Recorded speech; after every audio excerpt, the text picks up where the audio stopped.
Guys, hello. JB here, head coach here at Omnia, and this is another episode of the Omnia Performance Podcast.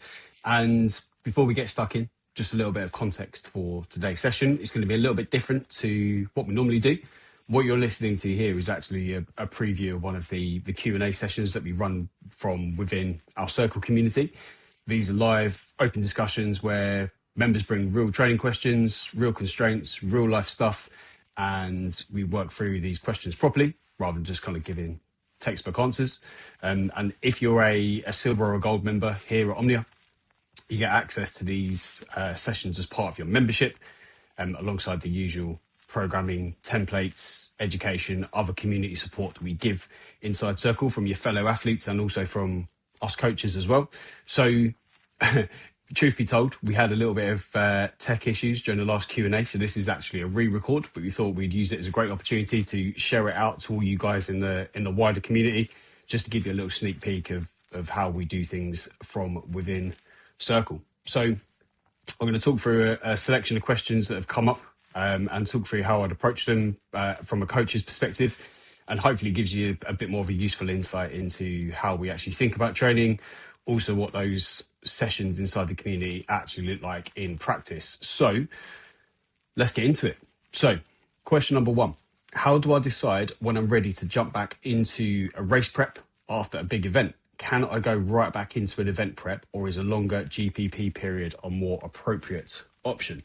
So I think this is one of those situations where people need to give themselves a bit of freedom and fun with training rather than just kind of worrying about following the next thing, the next program or whatever it is. And when we have a big event, motivation often dips straight after, not because we're like unfit or unprepared or anything like that, but because you've been in a very kind of one-track minded, kind of very excessively structured, goal-driven phase for a long period of time, because that's often what is required to do some of these bigger events.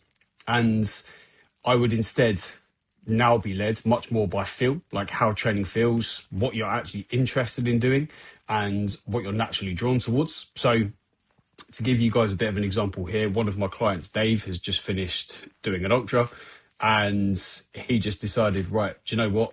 I've had enough of running, which is entirely fair enough because he did do a lot of it. And he was like, oh, do you know what? I've really always fancied trying out some strongman stuff. So that's the opportunity to grab with both hands and just get stuck in and crack on with it. And if you think, rather than kind of jumping into like another rigid prep towards another big organized event, we can instead take this period where there's less pressure. You can follow curiosity without worrying too much about what the end result is going to be. And you can rely on training becoming a bit more enjoyable, should we say again. We're really interested in kind of like perception. So rather than worrying too much about kind of like physiological data or anything like that, we could say, do the sessions feel like they're easily handled? Are all of those niggles that often present themselves after like a long event prep, are they starting to settle? And do you actually feel like getting up and training in the morning or after work or whenever it is? Do you actually look forward to it? And if the answer is yes, you can perhaps start to lead back into some more specific event prep again. Or you might just do a bit more of a GPP phase. So that's general physical preparedness, where you're focusing on developing other qualities that you may have neglected in the past when you were doing other events and what have you. So yeah, that's definitely something that you could look to structure in. Next question. How would you structure conditioning differently for someone with 3 hours to train per week versus 8 hours to train per week? So if we're talking kind of like purely cardiovascular endurance training, I think that the time available dictates the structure of how you're going to follow things. Okay, so if you've got 3 hours per week, assuming that your tolerance and fitness is present, I would prioritize something like 2 quality interval sessions and then 1 sub-threshold steady state session. Okay, now with this, there's very little room for any sort of like low value volume or like junk volume. So each session needs to have some sort of clear purpose. Now, if you think 2 quality interval sessions and a sub-threshold steady state, so like you'd probably call that medium intensity steady state rather than LIS, it flies in the face of what we're often told about this kind of 80-20 principle, where 80% of your training volume should be easy, 20 minutes of it should be harder. And the reason is there's no inherent benefit to doing zone 2 or low intensity stuff, aside from the benefit you can do a lot of it. But the problem is you can't do a lot of it because you only have 3 hours per week. So we need to crank the intensity up a little bit just to make sure that, assuming like fitness is there and tolerance, as I mentioned first, assuming that's all there, we need to focus more on slightly higher intensity work to make sure that we capitalize on what little time we have available, basically. Okay. Now, if you have, say, 8 hours per week, you can accumulate a lot more of that easy volume, because you can't do 8 hours of high intensity. So we need to, if you have 8 hours for training, we might do 2 hours of higher intensity stuff and then top up the rest of it with the easy volume. We can separate intensity. Okay. So you can have parts of your week where the intensity might be a little bit higher, other parts of the week where it's a little bit lower. And you can also use your low intensity work to not only kind of top up your overall training volume, but also to support like recovery, durability, rather than just fitness. Okay. So we're still applying the same principles. We're making sure that it's adequate stress based on the time that you have available. But it's just that you're expressing it differently, I guess. And what we don't want to have is that mistake where a lot of people try and apply like the 80-20 rule to something where you've only got 3 hours per week to train, which is kind of dumb. And that's probably like the biggest mistake. Don't try and make a 3-hour training week look like an 8-hour training week, basically. Next one, we've got a military prep question. So how would you build in sled work to a program from a military prep perspective, i.e. leg endurance, weight compared to your squat 1 rep max? So I think with this one, it depends very heavily on why you're using the sled. Okay, so if it's part of your selection process, then it needs to be trained very specifically. So you need to practice the exact movement. So is it a sled push? Is it a sled pull? What are the handles that you're using? That kind of thing. You need to try and use similar loads, do it for similar durations, and also do it for similar fatigue conditions. So do you have to go into the sled portion of the assessment having done something prior, in which case you're doing it on fatigued legs or at a higher heart rate? Try and make sure that that is reflected within your training. However, if it's more kind of for general military prep, I'd think of it more in terms of like intent rather than linking it directly to your squat 1RM or anything like that. And you could just look at it as its own separate exercise. So you could say, right, if we want to increase strength, we could do very heavy, kind of short, very grindy efforts where you're using very little momentum, like the sled almost like stops after every leg drive, so to speak. We could have more moderate efforts where you're doing longer pushes with kind of a bit more of a controlled breathing, or you could use a lighter sled for conditioning, repeatable efforts, that kind of thing. And the cool thing about sleds are they don't really have much of an eccentric component. So if you think when the muscles are being stretched, they're not, or the muscle fibers are being stretched, they're not under much tension, which means that we don't get that muscle damage, which often can incur lots of soreness. Again, with that low soreness cost, you can accumulate more effort.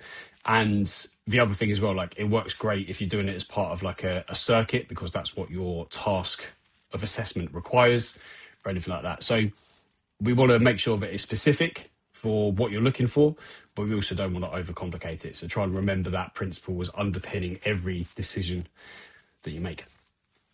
Right, the next one's pretty cool. And I think all men and women alike, or males and females alike, can kind of take a lot away from this one. So I'm trying to cut body weight at the moment, as well as lift 3 times per week and run 3 times per week. I've listened to the Real Science of Sport podcast and they mentioned Red S. So now I'm worried. How do I keep working towards my goal without being at risk? So Red S is relative energy deficiency in sports. And it's not about kind of like being lean. So people who are carrying more body fat or less body fat can still get Red S, contrary to perhaps what we used to think or what was commonly thought. And it's just having a case of chronically low energy availability whilst having a high energy demand from your sport. So the risk of getting Reds increases when you combine like a large calorie deficit, having lots of training volume, having high amounts of life stress, not sleeping particularly well. So this all increases the risk of the side effects of Red S. So Usually things like drops in performance, if you're a female, disturbances to your menstrual cycle, reduction in lean mass, so that could be bone mass, could be even organ mass or muscle mass, okay? And in order to reduce this risk, we need to make sure that we keep the calorie deficit quite modest. So having some sort of low percentage-based target of total body weight loss per week, rather than just an arbitrary like half a pound, because that is going to look very different depending on how big you are in the first place. So someone who's, say, 100 kilos may be able to withstand losing half a kilo a week. But if you're 60 kilos, that might be far too big a rate of loss to negate the risk of getting RED-S whilst being in a high effort training phase, whilst also eating in a calorie deficit. We want to prioritize fueling around training as well. So we want to fuel for the work required. So are we getting in enough energy intake around our actual training session to make sure that the training session itself is at least acutely fueled? So have you got energy going into the session to be able to perform well, to minimize those performance losses? And then also like a level of acceptance. So during a phase of being in a calorie deficit, are you trying to maintain your performance rather than aggressively pushing on? That can be sometimes very appropriate. And then also watching for like warning signs. So if your mood is getting bad, your sleep is declining, you have these kind of annoying recurring niggles or a decline in performance for no kind of real reason, aside from perhaps the fact that you're eating less. If you're seeing those and observing that, then it might be time to up your energy intake or reduce your energy output. And it's not like a case of like, you don't need to stop training hard or anything like that, or anything like that. It's literally just a case of trying to avoid to progress everything all at once. Okay. Now, the next one, very appropriate for this time of year. We've all been at home with probably like other people coming from different households, different communities. The heating's turned up. It's a breeding ground for germs. So let's hit this next question. So when stopping training due to illness, when would you recommend reintroducing it, and how would you approach things with volume and etc.? So I think the key principle to remember here is that like training isn't binary, i.e. you don't have to follow your program perfectly or just do nothing. Okay. If you go by feel, if your symptoms after the first onset of illness are improving, just start out with low intensity work, reduce the volume first, and then be very flexible with a session type. So as an example, if you've got like an interval session planned, but you feel pretty crappy, it might be more appropriate to swap in some low intensity, steady state work, or to reduce the length of your session, or just kind of get some general movement in for 20 to 30 minutes and call it a day. So if you have a run planned, but you're like, no, do you know what? Screw that. I feel awful. You might just get on the bike instead, for example, and just have an easy 30 minutes. That's fine. Again, it doesn't have to be binary. It's not a case of either I train or I don't. Okay. Now, the goal is to reintroduce training in such a way that supports recovery rather than testing it. So is it something that you can currently handle and adapt to? If the answer is yes, keep it in. It's all good. Okay. Of course, you need to use your own best judgment. So if the illness involves like gastrointestinal upset, say no more. Make sure that you're feeling good. Make sure that you are prioritizing being able to, keep down fluids and some kind of light solids, should we say, so that you're not kind of operating on empty or risking some sort of accident, quote unquote, when you're in the gym or out for a run or on a bike or whatever. So obviously be careful with that. Use your best judgment. Okay. Try to avoid any sort of one of those classic kind of like, oh, if the symptoms are above the head, you can do X. If the symptoms are below the neck, you can do Y. Try to avoid thinking of things like that. Like there are no real rules to it. And if you're debating being well enough to train, chances are you can probably do a little something. Whereas if you feel total crap, an extra rest day isn't going to kill you either. Try to look at the bigger picture. Do you train well the majority of the year? If the answer is yes, you probably don't need to worry too much for the odd occasion when you're sick. Okay. Now, the next one is relative to the programs that we have inside the Omnia community. We often test and subsequently retest LTHR, lactate threshold heart rate.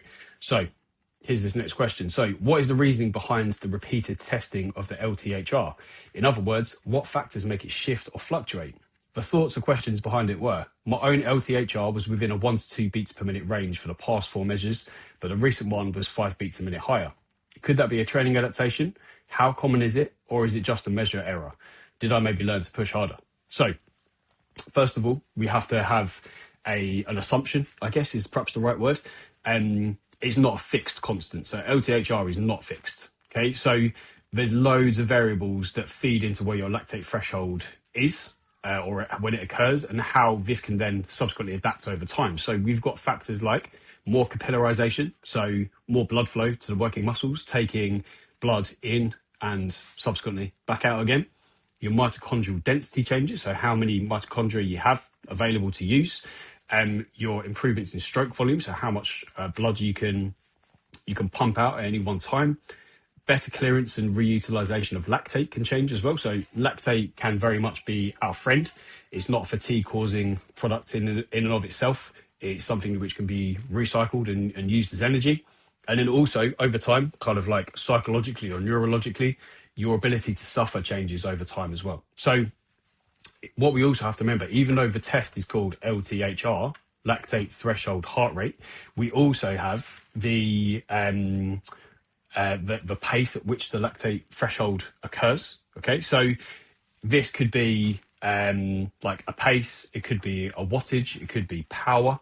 So it's very useful to try and track not just the heart rate number, but also what actually is occurring at the time at which we hit that heart rate. So if we think here, so if you say, right, my lactate threshold is 170 beats per minute and the threshold pace is 4 minutes 15 per kilometer, but then you retest in 8 weeks time and then your lactate threshold heart rate is still 170, but you're now running at 4 minutes per kilometer at that heart rate, we know that the lactate threshold has changed, but the heart rate hasn't. Okay, does that make sense? Now, the other thing to remember, a 5 beats per minute change, as the person asking the question noted, it could be a genuine adaptation to training. Okay, so something physiologically could have changed, or you just got better at suffering your way through and you could therefore push the heart rate up higher. It could be a measurement error, so it could be down to the device that's being used. It could be down to a temperature or hydration difference. So if your blood is a little bit thicker, typically the heart has to work harder. So if you're dehydrated, your blood volume will drop because there's less water in it. So it's a bit thicker, the heart has to work harder, or it could be a combination of everything. Okay, now the thing is here, don't worry too much about a single reading. So even at 5 beats per minute change won't really make too much difference to what your percentage of threshold is going to be. So a lot of the programs are based on sticking to an intensity between two numbers, which are a percentage of threshold. So 5 beats per minute difference isn't really going to make any difference to that, or any meaningful difference. What kind of like matters more is that if the future tests confirm that change. So if you go do another test and then that brings the heart rate back down, just go off of that. It doesn't really matter too much. Now, the next one, we spoke on one of the previous podcasts about the speed skater Niels van der Poel, who did a lot of cycling for his training, low intensity zone 2 cycling, despite his sport having nothing to do with cycling. He's a speed skater. So here goes the question. So maybe a bonus question with the story of the speed skater Niels in mind. I have got a little foot niggle that made me swap the last long run, and he's doing the half marathon and hypertrophy program. He swapped out that long run for cycling. Would you advise a 1-to-1 time or intensity when swapping, or could you up the volume on the bike a little bit more with the lower impact cost of it, with the goal in mind to gradually increase the running back to normal, obviously? So first of all, I'm very sorry to hear about the foot niggle. Very frustrating because I'm experiencing the same thing at the moment. And I hope it settles down very quickly, of course. And I think at first, a 1-to-1 time to intensity swap is very smart because it just keeps it simple. So if you've got an hour easy run, get on the bike and pedal easy for an hour, basically. Nice and simple. You don't overcomplicate it. You're basically guaranteed some sort of sufficient amount of training stress to happen. So it's all good. Okay. Now, cycling does carry a much lower impact cost than running. So if we look at it of like 1 hour of cycling and the amount of stress that it puts on the body is not quite the same as 1 hour of running, but it does have its own unique stresses. So if you're well adapted to a lot of time or intensity on the bike, it's if you're not well adapted, rather, it's very easy to push too hard too soon, basically. Okay, so Your knees may not be handled, may not be quite ready to handle all that volume and stress just yet.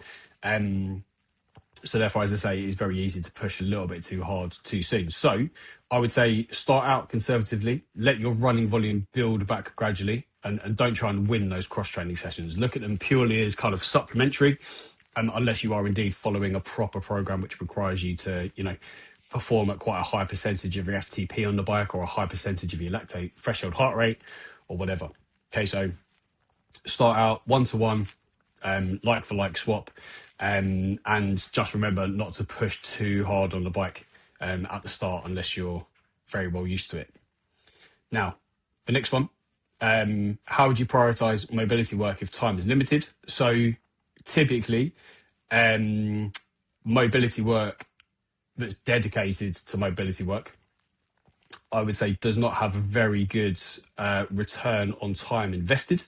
Okay, so if you are doing like a sport that doesn't have a super high mobility requirement, such as running or cycling, just ask yourself, do I need to do dedicated mobility work? Because can I already get into the correct positions that are required for my sport? If the answer is yes, do you need to do dedicated mobility work? Probably not. Okay. Now, instead, I would say prioritize your training quality first. So the actual stuff that's going to get you directly better for your sport. Then try and think, right, do I need to do any mobility work which improves positions that I train in? So if you're an Olympic lifter, do you struggle to get into that overhead squat position? In which case, perhaps some dedicated mobility work there would be smart.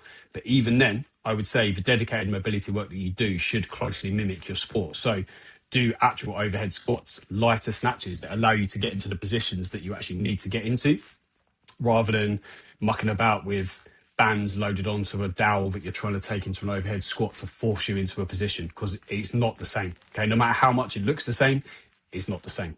Okay, there is also no particular evidence to suggest that doing mobility work is going to reduce your likelihood of getting injured or increase your likelihood of recovering from an injury or anything like that. So it really is smart to kind of minimize your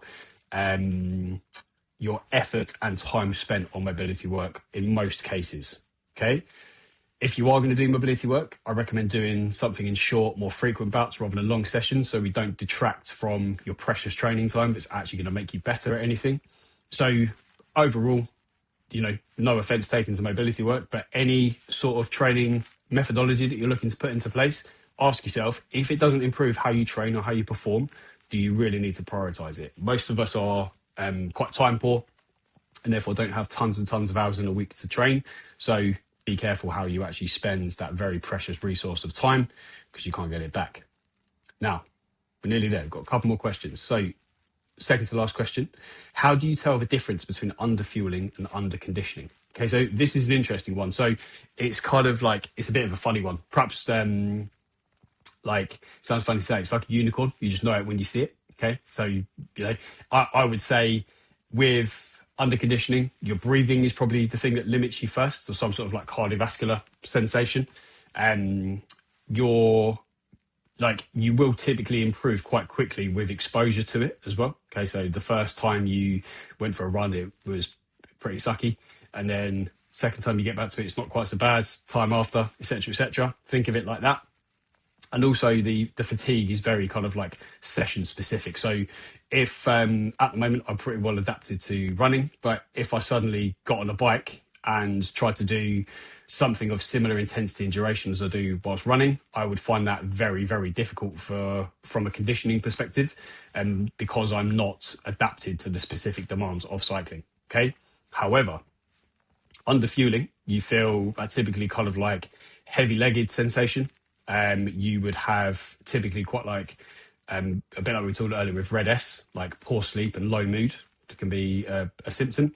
And also your recovery lags behind the workload. So the typical workload that you might be used to adapting to and recovering from, you would find comparatively quite difficult, because you haven't got the building blocks and the energy coming in from food to actually support that.